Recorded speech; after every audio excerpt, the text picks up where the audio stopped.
ओम शांति। 7 अक्टूबर 2024। प्यारे मीठे बाबा के आज के मीठे मधुर महावाक्य। आज की मुरली के कुछ मुख्य पॉइंट्स। आज बाबा हमें समझाते कि संगम युग का समय बहुत अमूल्य है। यहाँ श्रीमत पर चल हम बच्चे नई दुनिया की स्थापना करते हैं।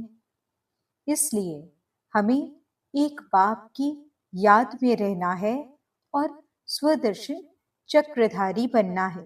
दुनियावी बातों में अपना समय बिल्कुल भी नहीं गंवाना है। शिव बाबा और वर्षे को याद करते रहना है। पवित्र बन इस बेहद के नाटक में हीरो पार्ट बजाना है। यदि कोई कठिनाई का सामना करना पड़ता है तो मन बुद्धि को किनारे कर एक बाप की याद और ज्ञान द्वारा उपराम स्थिति में स्थित हो उसे पार करना है। तो चलिए सुनते हैं आज की बाबा की मीठी प्यारी मुरली। ओम शांति।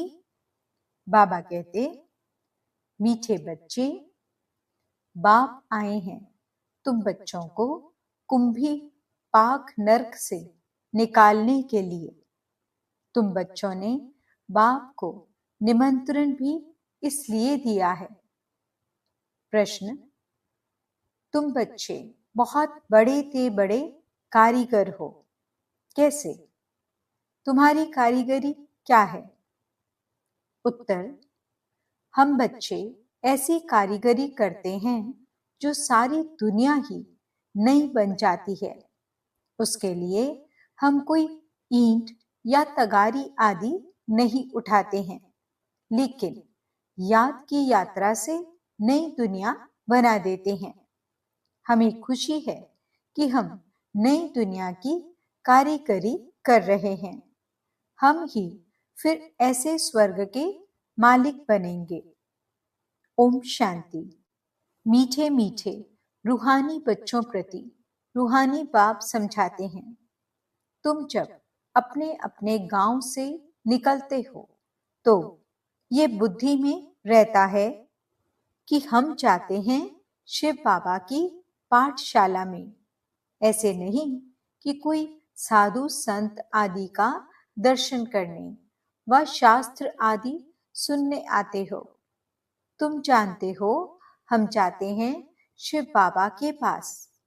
दुनिया के मनुष्य तो समझते हैं शिव ऊपर में रहते हैं। वे जब याद करते हैं तो आंखें खोलकर नहीं बैठते, वे आंख बंद कर ध्यान में बैठते हैं।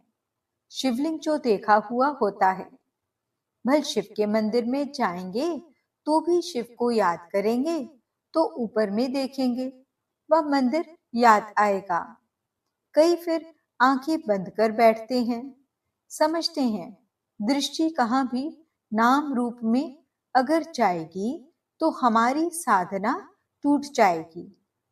अभी तुम बच्चे जानते हो हम भल शिव बाबा को याद करते थे।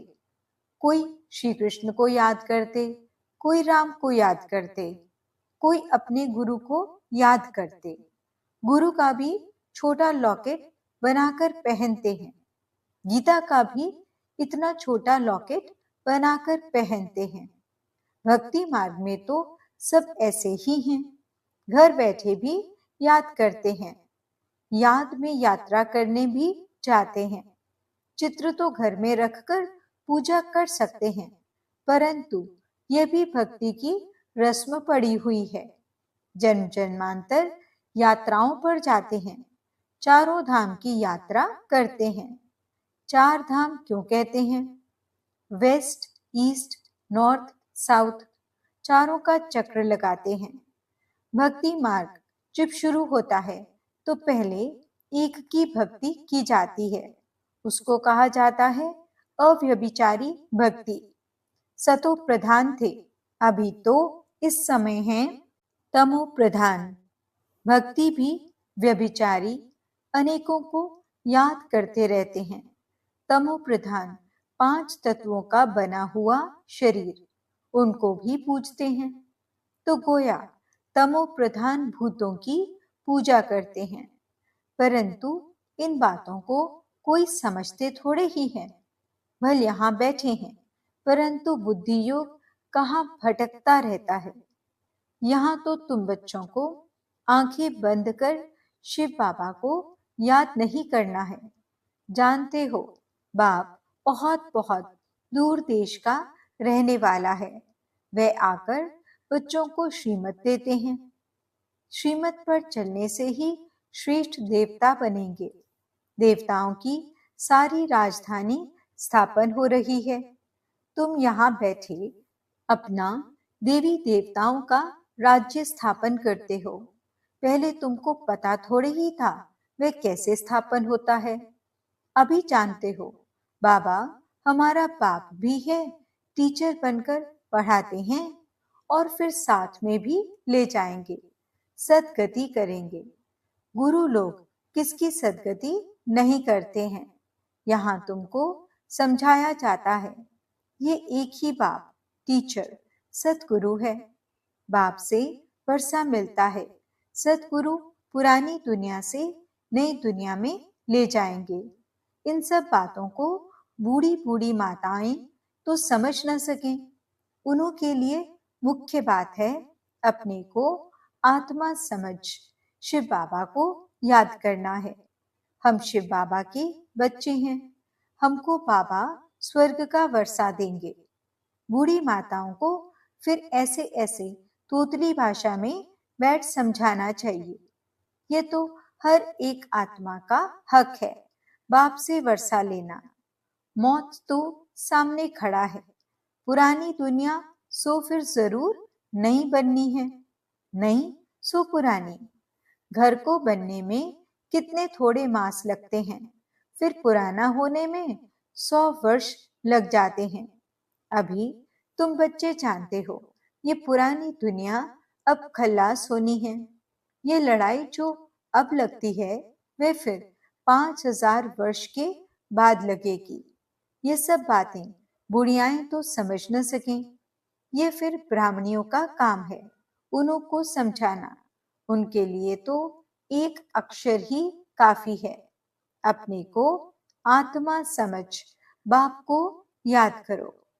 तुम आत्मा परम धाम में रहने वाली हो, फिर यहाँ शरीर लेकर पाठ बजाती हो। आत्मा यहाँ दुख और सुख का पाठ बजाती है। मूल बात बाप कहते हैं, मुझे याद करो और सुखधाम को याद करो। बाप को याद करने से पाप कट जाएंगे और फिर स्वर्ग में आ जाएंगे। अब जितना जो याद करेंगे उतना पाप कटेंगे। बुढ़ियाएं तो हिरी हुई हैं, सत्संगों में जाकर कथा सुनती हैं। उन्हों को फिर घड़ी घड़ी बाप की याद दिलानी है। स्कूल में तो पढ़ाई होती, कथा नहीं सुनी जाती। भक्ति मार्ग में तो तुमने ढेर कथाएं सुनी हैं, परंतु उनसे कुछ भी फायदा नहीं होता है। छीछी दुनिया से नई दुनिया में तो जा न सके। मनुष्य न तो रचयिता बाप को न रचना को जानते हैं। नीति नेति कह देते हैं। तुम भी आगे नहीं जानते थे, अभी तुम भक्ति मार्ग को अच्छी रीति जान गए हो। घर में भी बहुतों के पास मूर्तियां होती हैं, चीज वही है। कोई कोई पति लोग भी स्त्री को कहते हैं, तुम घर में मूर्ति रख बैठ पूजा करो, बाहर धक्का खाने क्यों जाती हो। परंतु उन्हों की भावना रहती है। अभी तुम समझते हो, तीर्थ यात्रा करना माना भक्ति मार्ग के धक्के खाना। अनेक बार तुमने 84 के चक्र काटे। सतयुग त्रेता में तो कोई यात्रा नहीं होती, वहां कोई मंदिर आदि होता नहीं। ये यात्राएं आदि सब भक्ति मार्ग में ही होती हैं। ज्ञान मार्ग में ये सब कुछ होता नहीं। उनको कहा जाता है भक्ति। ज्ञान देने वाला तो एक के सिवाय दूसरा कोई है नहीं। ज्ञान से ही सद्गति होती है। सद्गति दाता एक ही बाप है। शिव बाबा को कोई श्री श्री नहीं कहते। उनको टाइटल की दरकार नहीं। ये तो बढ़ाई करते हैं। उनको कहते ही हैं शिव बाबा। तुम बुलाते हो शिव बाबा, हम पतित बन गए हैं, हमको आकर पावन बनाओ। भक्ति मार्ग के दुबन में गले तक फंस पड़े हैं। फंसकर फिर चिल्लाते हैं। विषय वासना के दुबन में एकदम फंस पड़ते हैं। सीढ़ी नीचे उतरते उतरते फंस पड़ते हैं। कोई को भी पता नहीं पड़ता। तब कहते हैं बाबा हमको निकालो। बाबा को भी ड्रामा अनुसार आना ही पड़ता है। बाबा कहते हैं मैं बंधायमान हूं इन सबको दुबन से निकालने। इनको कहा जाता है कुंभी पाक नर्क, रौरव नर्क भी कहते हैं। ये बाप बैठ समझाते हैं। उनको पता थोड़े ही पड़ता है। तुम बाप को देखो निमंत्रण कैसा देते हो। निमंत्रण तो कोई शादी मुरादी आदि पर दिया जाता है। तुम कहते हो हे पतित पावन बाबा, इस पतित दुनिया रावण की पुरानी दुनिया में आओ। हम गले तक इसमें फंसे हुए हैं। सिवाय पाप के और तो कोई निकाल ना सके। कहते भी हैं दूर देश का रहने वाला शिव बाबा, ये रावण का देश है। सबकी आत्मा तमो प्रधान हो गई है। इसलिए बुलाते भी हैं कि आकर पावन बनाओ। पतित पावन सीताराम ऐसे गाते चिल्लाते हैं। ऐसे नहीं कि वह पवित्र रहते हैं। ये दुनिया ही पतित है। रावण राज्य है। इनमें तुम फंस पड़े हो। फिर ये निमंत्रण दिया है बाबा आकर हमको कुंभी पाक नर्क से निकालो। तो बाप आए हैं। कितना तुम्हारा ओबीडिएंट सर्वेंट है। ड्रामा में अपार दुख तुम बच्चों ने देखे हैं। टाइम पास होता जाता है। एक सेकंड न मिले दूसरे से। अब बाप तुमको लक्ष्मी नारायण जैसा बनाते हैं। फिर तुम आधा कल्प राज्य करेंगे। स्मृति में लाओ, अभी टाइम बहुत थोड़ा है। मौत शुरू हो जाएगा तो मनुष्य वायरे हो जाएंगे, यानी मूंझ जाएंगे। थोड़े समय में क्या हो जाएगा। कई तो ठका सुनकर भी हार्ट फेल हो जाएंगे। मरेंगे ऐसे जो बात मत पूछो। देखो ढेर बूढ़ी माताएं आई हैं। बिचारी कुछ भी समझ न सकें। जैसे तीर्थों पर जाते हैं ना, तो एक दो को देख तैयार हो पड़ते हैं। हम भी चलते हैं। अभी तुम जानते हो भक्ति मार्ग के तीर्थ यात्रा का अर्थ ही है नीचे उतरना, तमो प्रधान बनना। बड़े ते बड़ी यात्रा तुम्हारी यह है जो तुम पतित दुनिया से पावन दुनिया में जाते हो। तो इन बच्चियों को कुछ तो शिव बाबा की याद दिलाते रहो। शिव बाबा का नाम याद है। थोड़ा बहुत सुनती हैं तो स्वर्ग में आएंगी। ये फल जरूर मिलना है। बाकी पद तो है पढ़ाई से, उसमें बहुत फर्क पड़ जाता है। ऊंचते ऊंच फिर कम से कम रात दिन का फर्क पड़ जाता है। कहाँ प्राइम मिनिस्टर, कहाँ नौकर चाकर। राजधानी में नंबर वार होते हैं। स्वर्ग में भी राजधानी होगी, परंतु वहां पाप आत्माएं गंदे विकारी नहीं होंगे। वह है ही निर्विकारी दुनिया। तुम कहेंगे हम ये लक्ष्मी नारायण जरूर बनेंगे। तुमको हाथ उठाते देख बुढ़िया आदि भी सब हाथ उठा देंगी। समझती कुछ नहीं है, फिर भी बाप के पास आई हैं तो स्वर्ग में तो जाएंगी। परंतु सब ऐसे थोड़े ही बनेंगी, प्रजा भी बनेंगी। बाप कहते हैं मैं गरीब निवास हूं। तो बाबा गरीबों को देख खुश होते हैं। भल कितने भी बड़े ते बड़े साहूकार पदमपति हैं, उनसे भी ये ऊंच पद पाएंगे 21 जन्मों के लिए। ये भी अच्छा है। बूढ़ियां जब आती हैं तो बाप को खुशी होती है, फिर भी श्री कृष्णपुरी में तो जाएंगी ना। यह है रावणपुरी। जो अच्छी रीति पढ़ेंगे तो श्री कृष्ण को भी गोद में झुलाएंगे। प्रजा थोड़े ही अंदर आ सकेगी, वह तो कभी करके दीदार करेगी। जैसे पोप दीदार कराते हैं खिड़की से, लाखों आकर इकट्ठे होते हैं दर्शन करने, परंतु उनका हम क्या दीदार करेंगे। एवर पावन तो एक ही बाप है, जो तुमको आकर पावन बनाते हैं, सारे विश्व को सतो प्रधान बनाते हैं। वहां ये 5 भूत रहेंगे नहीं, 5 तत्व भी सतो प्रधान बन जाते हैं, तुम्हारे गुलाम बन जाते हैं। कभी भी ऐसी गर्मी नहीं होगी जो नुकसान हो जाए। 5 तत्व भी कायदे अनुसार चलते हैं, अकाले मृत्यु नहीं होती। अभी तुम स्वर्ग में चलते हो तो नरक से बुद्धि योग निकाल लेना चाहिए। जैसे नया मकान बनाते हैं तो पुराने से बुद्धि हट जाती है, बुद्धि नए में चली जाती है। ये फिर है बेहद की बात। नई दुनिया की स्थापना हो रही है, पुरानी का विनाश होना है। तुम हो नई दुनिया, स्वर्ग बनाने वाले।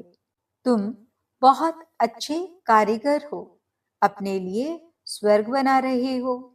कितने बड़े अच्छे कारीगर हो, याद की यात्रा से नई दुनिया स्वर्ग बनाते हो। थोड़ा भी याद करो तो स्वर्ग में आ जाएंगे।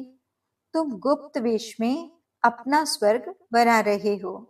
जानते हो हम इस शरीर को छोड़ फिर जाकर स्वर्ग में निवास करेंगे, तो ऐसे बेहद के बाप को भूलना नहीं चाहिए।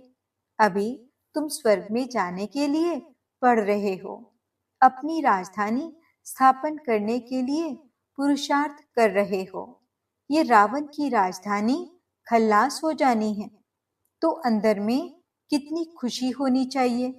हमने ये स्वर्ग तो अनेक बार बनाया है, राजाई ली फिर गंवाई है। ये भी याद करो तो बहुत अच्छा। हम स्वर्ग के मालिक थे, बाप ने हमको ऐसा बनाया था। बाप को याद करो तो तुम्हारे पाप भस्म होंगे। कितना सहज रीति तुम स्वर्ग की स्थापना कर रहे हो। पुरानी दुनिया के विनाश के लिए कितनी चीजें निकलती रहती हैं। कुदरती आपदाएं, मूसल यानी मिसाइल्स द्वारा सारी पुरानी दुनिया खत्म होगी। अब बाप आए हैं तुमको श्रेष्ठ मत देने, श्रेष्ठ स्वर्ग की स्थापना करने।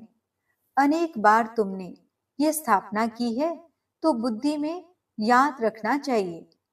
अनेक बार राज्य लिया फिर कमाया है, ये बुद्धि में चलता रहे। और एक दो को भी ये बातें सुनाओ। दुनियावी बातों में समय नहीं गंवाना चाहिए। बाप को याद करो, स्वदर्शन चक्रधारी बनो। यहाँ बच्चों को अच्छी रीति सुनकर फिर बहुत उगाड़ना है, सिमरन करना है। बाबा ने क्या सुनाया। शिव बाबा और वर्षे को तो जरूर याद करना चाहिए। बाप हथेली पर बहिष्ट ले आए हैं, पवित्र भी बनना है। पवित्र नहीं बनेंगे तो सजा खानी पड़ेगी, पद भी बहुत छोटा पालेंगे। स्वर्ग में ऊंच पद पाना है तो अच्छी रीति धारणा करो। बाप रास्ता तो बहुत सहज बताते हैं। अच्छा, मीठे मीठे सिकिलदे बच्चों प्रति माता पिता बाप दादा का याद प्यार और गुड मॉर्निंग। रूहानी बाप की रूहानी बच्चों को नमस्ते। हम रूहानी बच्चों की रूहानी बाप दादा को दिल व जान सिख व प्रेम से नमस्ते नमस्ते नमस्ते जी। गुड मॉर्निंग बाबा। शुक्रिया बाबा। धारणा के लिए मुख्य सार। पहला पॉइंट, बाप जो सुनाते हैं उसे अच्छी तरह सुनकर फिर उगारना है। दुनियावी बातों में अपना समय नहीं गंवाना है। दूसरा पॉइंट, बाप की याद में आंखें बंद करके नहीं बैठना है। श्री कृष्ण की राजधानी में आने के लिए पढ़ाई अच्छी रीति पढ़नी है। वरदान, मन बुद्धि को झमेलों से किनारे कर मिलन मेला मनाने वाले झमेला मुक्त भव। कई बच्चे सोचते हैं ये झमेला पूरा होगा तो हमारी अवस्था व सेवा अच्छी हो जाएगी, लेकिन झमेले पहाड़ के समान हैं। पहाड़ नहीं हटेगा, लेकिन जहां झमेला हो वहां अपने मन बुद्धि को किनारे कर लो, या उड़ती कला से झमेले के पहाड़ के भी ऊपर चले जाओ तो पहाड़ भी आपको सहज अनुभव होगा। झमेलों की दुनिया में झमेले तो आएंगे ही। आप मुक्त रहो तो मिलन मेला मना सकेंगे। स्लोगन, इस बेहद नाटक में हीरो पाठ बजाने वाले ही हीरो पाठधारी हैं। ओम शांति। आज के अव्यक्त इशारे। जितना आपस में संस्कारों को समानता में लाएंगे उतना ही समीप आएंगे। जैसे साकार रूप के संस्कार उपराम और साक्षी दृष्टा के रहे, यही साकार के संपूर्ण स्थिति के श्रेष्ठ लक्षण थे। इन संस्कारों में समानता लानी है। इससे ही सर्व के दिलों पर विजयी होंगे, और जो संगम पर सर्व के दिलों पर विजयी बनता है वही भविष्य में विश्व महाराजन बनता है। ओम शांति।